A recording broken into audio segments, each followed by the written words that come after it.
Hi, have you been thinking about buying new games even though you already have way too many of them already sitting in your backlog? Well, stop right there, criminal scum, because in this video I'm gonna be giving you a few tips on how to appreciate what you already have without having to buy new games. As you can see right here behind me, I have my physical game collection, and I don't know if you can notice on camera, but some of these games I have slightly pulled out from the rest, and that's because I wanted to separate the games that I haven't played or finished.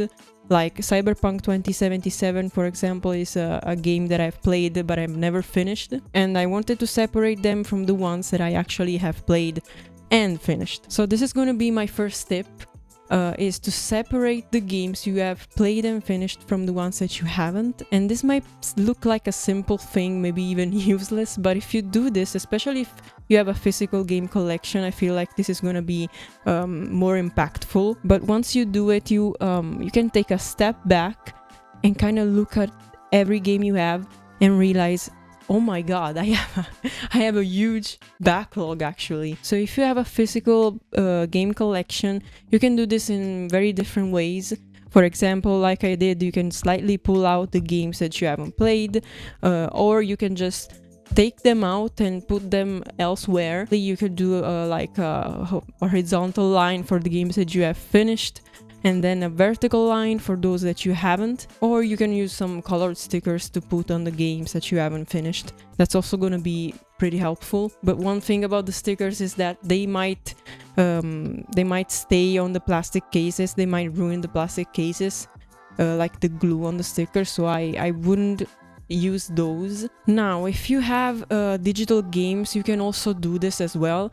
If you, for example, have a PS4 or PS5, you can create a new folder and you can put all the games that you have not finished or played in there, so you can easily find all of those in one place. Or if you play on Steam, for example, I think also Epic Games and all the other digital stores have the option to create a folder or to group all the games together. I think on Steam it's called a collection. You can do that. You can create a new collection, call it unplayed/unfinished, and you can go look at it every single time you feel that impulse of buying a new game, which I know on PC and Steam is even worse because of all the sales. Maybe you already have done it in the past to see how many games you still have in your backlog, but it's actually very helpful, especially if you have them physically. You just put them all on a shelf and you don't really realize how many games you bought that you still have not even looked at. For example, I have the Spyro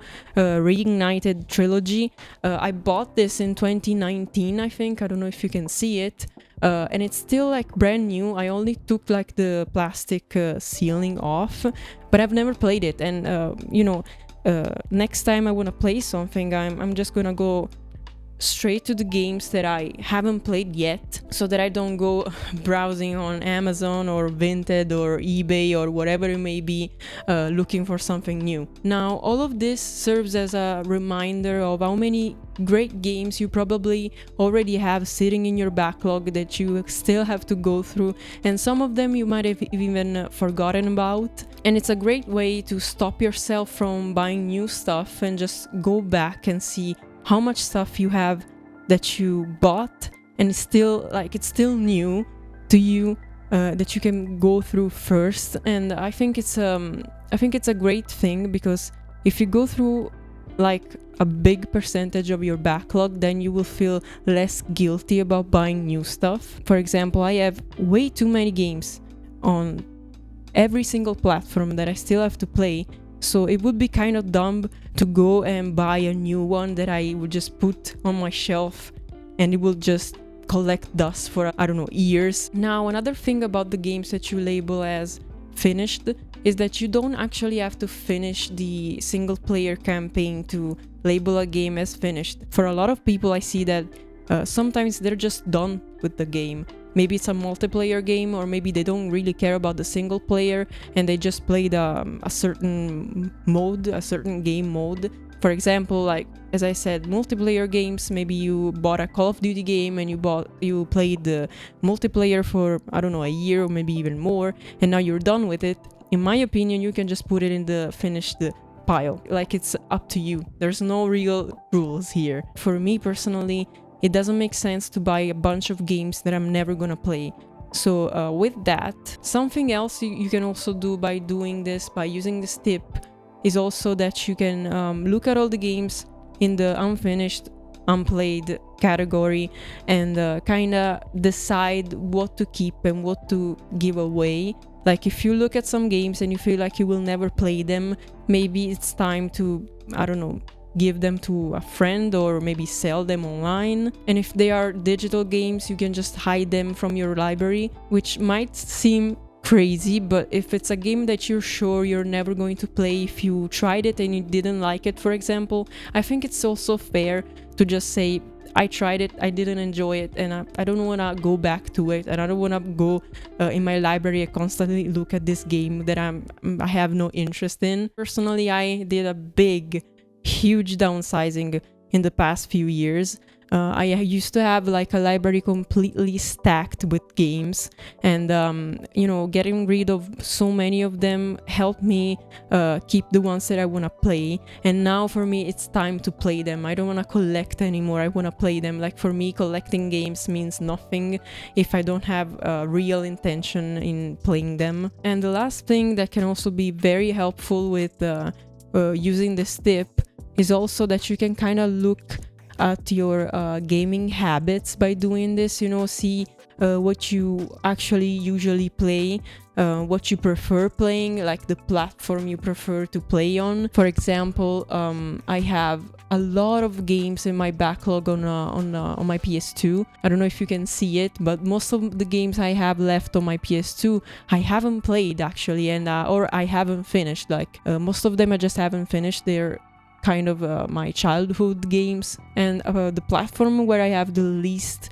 number of games that I still have to play is probably the PS3, but that's actually because I played a lot of PS3 first of all, but I also did like the biggest downsizing on my PS3. I used to have so many games, like probably around 300 games, and I got rid of most of them. As you can see now, I have less than 50 games, and that, as I said, was very helpful to me to kind of only keep the ones that I have serious intention of playing and finishing. So I know this might look like something that has already been said, but I haven't really found anyone talking about physically separating games in your own library. Like, they usually talk about making lists. I have done that, but I find this to be more helpful than having a list, because with the lists you don't actually see the games, the cover arts and all of that. And yes, they're helpful because you can keep track of how many games you play and beat,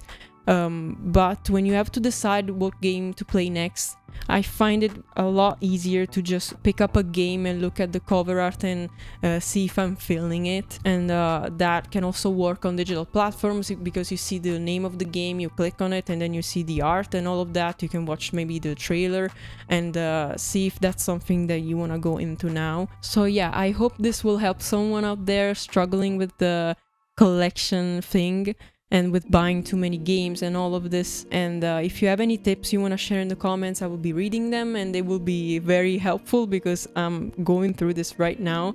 And my goal is to be able to go through my entire backlog without feeling like I'm wasting my time, or without feeling like I'm forced to. You know, I want to be able to only have games that I genuinely want to go through. I'm trying to go through my backlog without it feeling like a chore, and I've been watching a lot of videos on this theme. So yeah, thank you for watching. If you like this video, you can subscribe. I'm gonna be making more videos on the topic of backlogs and collections and gaming in general. Maybe even leave a like. I'll be seeing you in the next one.